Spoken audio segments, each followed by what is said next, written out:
Pati mga ibon.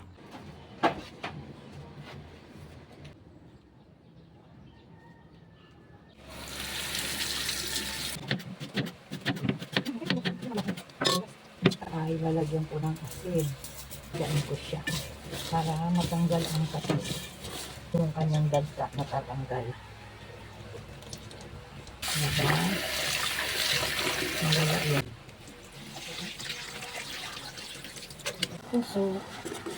May gulay na kami mamaya. At yan ang data. Ito na yung aking ginataang puso. Ito na. Ginataang puso ng saging at saka pritong tuna. Pinirito sa butter lang yan.